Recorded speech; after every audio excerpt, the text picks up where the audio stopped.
Shikuesa ABC News, ju përshëndes, unë jam Fabila Hoxha, jemi së bashku në këtë edicion për të parë zhvillimet më kryesore. Hetimi nga SPAK për fondet e kuvendit të rithemelimit që parapriu kthimin e Sali Berishës në Partinë Demokratike ka nisur pas një kallëzimi të bërë nga Gazmend Bardhi në fund të vitit 2021 në prokurorin e posaçme. Në këtë kallëzim, ish sekretari i përgjithshëm i Partisë Demokratike paditi Këlliçin, Vokshin dhe Spahun si organizator të kuvendit. Se si po vijon hetimi sa i përket fondeve të kuvendit Partisë Demokratike, do të na sqarojë në këtë moment kolegu Ervin Leka.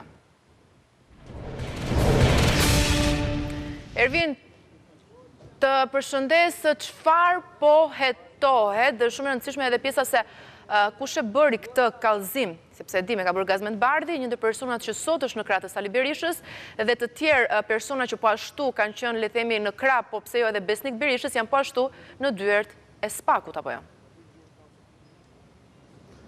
Fabiola, në fakt duhet ta nis nga pyetja e parë që më drejtuat, për sa i përket se çfarë po hetohet, dhe bëhet fjalë për financimin e kuvendit të rithemelimit të mbajtur me 11 dhjetor të vitit 2021 dhe luftën që u bën ato kohë brenda Partisë Demokratike për të marrë logon e partisë, por edhe drejtimin e kësaj partie. Pikërisht pra, prokuroria e posaçme SPAK kërkon që të di se kush është personi apo edhe financuesit e këtij kuvendi, ku në fakt u morën ambientet e Air Albania stadiumit kombëtar pra të Air Albania për sa i përket edhe qiras, për sa i përket zhvillimit të këtij kuvendi, dhe pikërisht Toparak, prokuroria e posaçme kërkon që të di se nga kanë ardhur dhe kush ka qenë financuesi kryesor për kuvendin e rithemelimit me 11 dhjetor të vitit 2021. Si duket edhe ditën e djeshme pati një paraqitje të Belind Këlliçit në prokurorinë e posaçme si person në cilësinë e personit që ka dijeni lidhur me këtë kuvend, por edhe me financimin, ku u morë në pyetje për 1 orë 30 minuta nga prokuroria e posaçme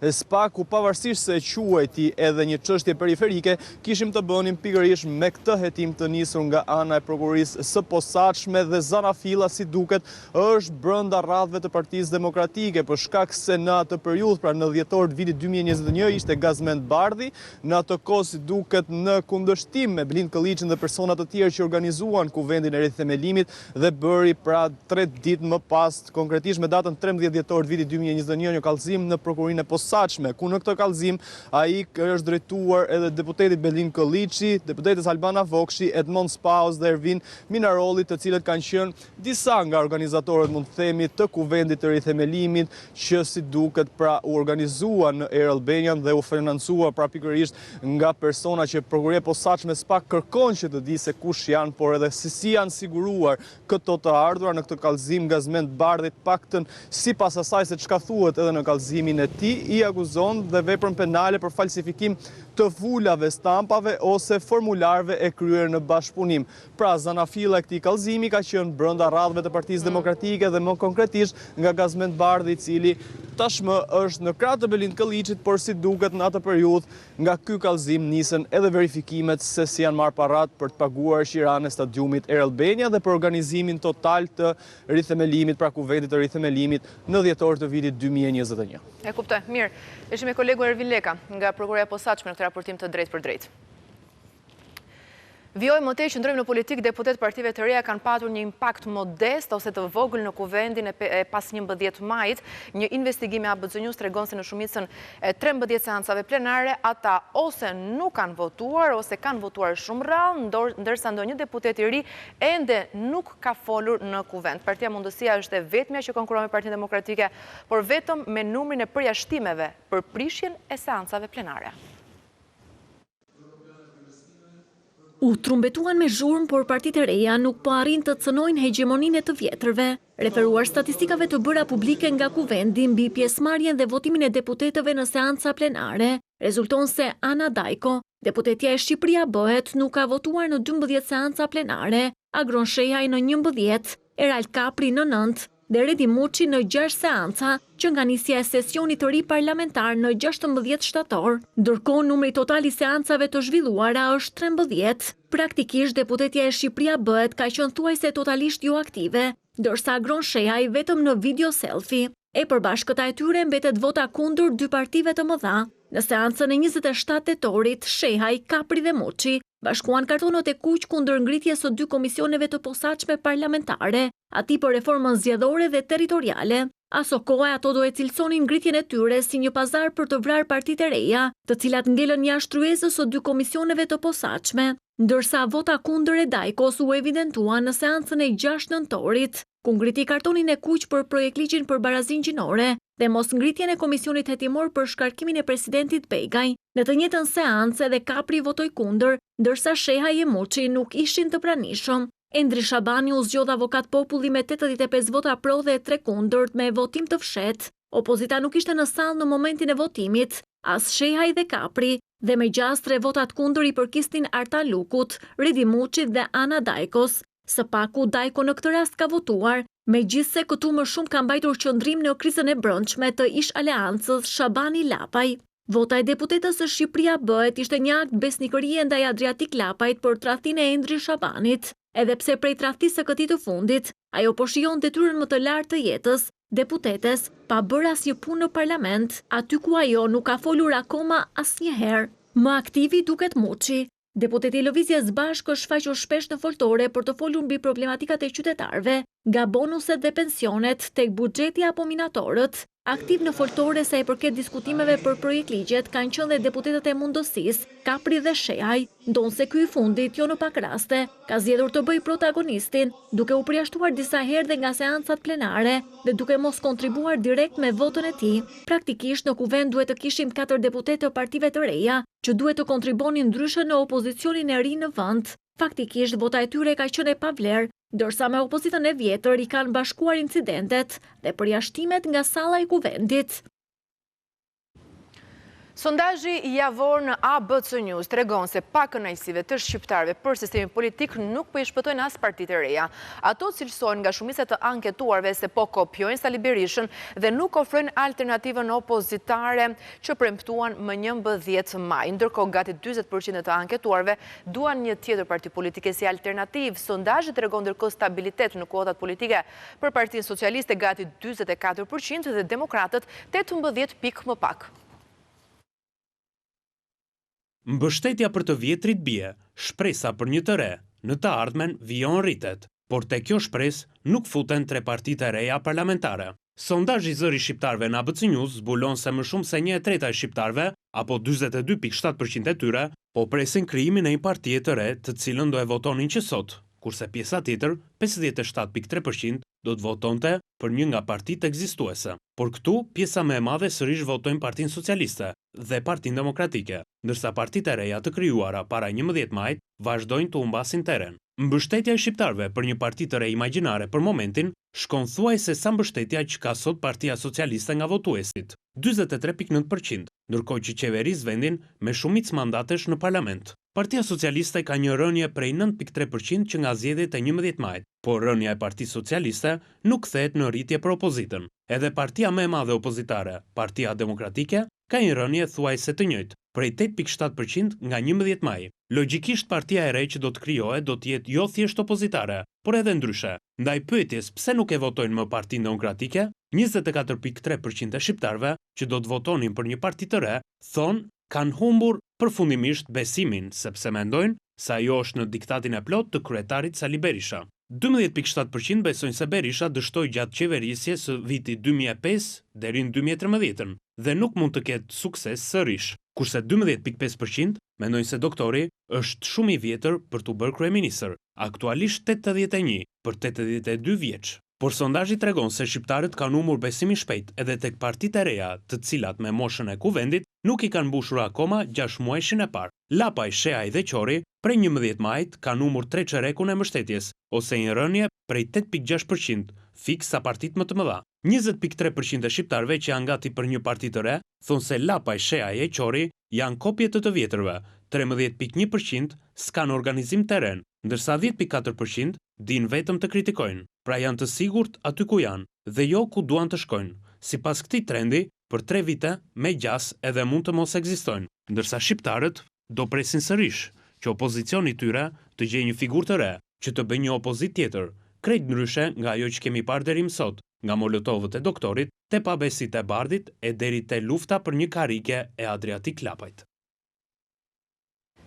Sali Berisha mbajti foltorin e radhës poshtë zyrës e Edi Ramës, por përveç pjesëmarrjes më të ulët se kurrë, ai u përball në mënyrë të papritur me kritika nga një prej pjesëmarrësve. Një djalë i ri nga Tirana doli në foltore dhe kritikoi Berishën për mënyrën se si kishte zgjedhur kreun e ri të grupit parlamentar, si edhe kritika të tjera të evidentuara nga Ervin Saliani.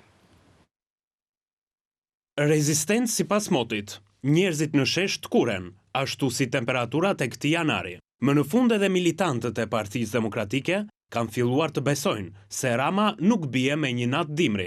Mes mungesave ishte dhe Saliani, por në foltoren modeste të doktorit nuk munguan tezat e tij. Dështuan në zbatim. Edhe sot e gjykoj të gabuar imponimin kundrejt demokratëve të disa figurave të papëlqyera mes nesh. Madje e gjej krejt pavend gradimin e tyre në pozita drejtuese brenda PD-s apo grupit parlamentar. Shkelmuan pagumtim procesin që vetë pompua më aq fort si shembull të demokracisë së brendshme, primare. Ju morën hakun disa prej më të votuarve. Koncepti i demokratëve monark pas Karrigës, sidomos Karrigës opozitare, nuk I shkon PD si koncept. Më e rënda dhe e fundit e kësaj diagnoze ka të bëjë me sjelljen tonë politike pas 11 majit. Aty ku ne nuk guxuam të bëhemi bashkë, të ulemi, të analizojmë e të reformohemi seriozisht. Ta shohim njëri tjetrin në sy dhe të ngrihemi mbi baza të shëndosha, të sinqerta, gjithëpërfshirëse. Dua të them në këtë shes se ne nuk kemi nevojë për aleat fiktiv për krah. Kritikat nuk I dëgjoi Gazmend Bardhi që mungonte, por ishin Noka dhe Këlliçi, I cili po të ënën u thirr në SPAK për fondet e paqarta të rithemelimit. Por Berisha mendon se 2026 do të jetë viti I tij, po për arsye të mira. Opozita shqiptare ka vendosur të thrasë një protest me datën 24 janar. Në të cilën t'i japi mesazhet e qarta për fundimare e Edi Ramës. Hiq dorë nga grushti I shtetit. Prano ligjin dhe kushtetutën. Përndryshe do të nxjerrim ne jashtë ligjit, jashtë kushtetutës. Por doktori siguroi se Shqipëria nuk bëhet kopje, ka mënyrën e vet origjinale. Këtë radhë evokoi sërish fantazmën e ish pacientit të tij të klinikës së udhëheqësve. Të bëjmë gjithçka për një proces, për një kryengritje paqësore, për një revolucion të ri, I cili do të fshi nga harta e Shqipërisë narkodiktaturën e verhorës.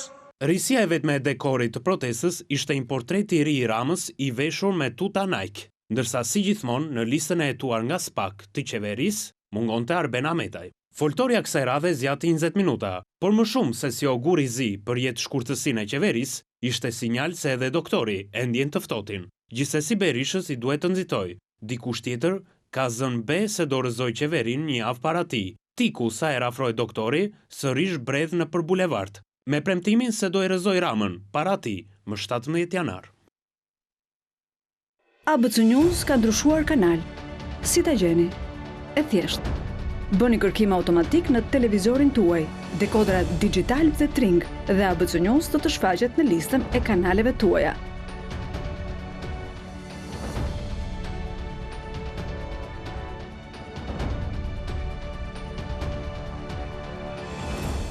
Ne jemi kudo. Kryeministri Edi Rama ndodhet në Abu Dhabi, ku po merr pjesë në javën e zhvillimit të qëndrueshëm në nisje të samitit. Kreu I qeverisë u takua me presidentin Mohammed bin Zayed Al Nahyan, të cilin e konsideron një mik të madh të Shqipërisë. Ky forum ka përbashk kryetar shtetesh, liderë të biznesit dhe shoqërisë civile për të diskutuar mbi sfidat dhe perspektivat e zhvillimit të qëndrueshëm në nivel global. Po ashtu Rama mori pjesë edhe në ceremoninë e ndarjes së çmimeve Zayed të iniciativave humanitare që kanë dhënë për ata që kontribuojnë në vendet në zhvillim me projekte për përmirësimin e arsimit si edhe nisma që adresojnë ndryshimet klimatike apo mbrojtjen e mjedisit. Prurjet nga lumi Seman dhe ndërhyrjet në strukturë nga banorët e zonës kanë çarë argjinaturën e dërmenasit të Fierit. 20 banesa janë përmbytur dhe 100 hektar tokë bujqësore janë në ujë. Prurjet në Seman qëndruan në të njëjtat nivele 290 metër kub në sekond, por sistemi mbrojtës I dëmtuar nuk përballoi volumin e tij. Eskavatorë dhe mjete të rënda po punojnë për reduktimin e dëmeve në argjinaturë. Lumi Seman ka qarë argjenaturën në Dernenas të Libofshës duke përmbytur 20 banesa dhe qindra hektar tokë bujqësore. Situata më kritike mbetet në fshatin Asturkas, ku i vijon të përparoj. Ujet vijojnë dhe tek shtëpia ime atje ngritur uji atje. Nuk ka siç e shikoni kështu gjendja këto. Kaq vite herë parë që ka ndodhur këtu në fshatin tonë. Eskavatorë dhe mjetet të rënda po punojnë për reduktimin e dëmeve nga çarja e argjenaturës, ndërsa emergjenca civile ka nisur evakuimin e banorëve. Prurjet në Seman qëndruan në të njëjtat nivele, por sipas autoriteteve, dëmtimi i sistemit mbrojtës nga banorët e zonës do bësojë argjenaturën, e cila nuk përballoi volumin e ujit dhe u ça. Kemi shtuar deri tani. Është një gjysmë metër larg nga mua. Kjo është përmbyti shtoka ujit shumë. Gati me përmbyti. Uji është në shtime sipër. Ka filluar qysh dje në orën 1 në drekë dhe vetëm rritje. Vajtëm dhe ndaj nxorëm baktitë atyre shokëve që kemi ande, i ndihmuam bashkë me ushtrinë.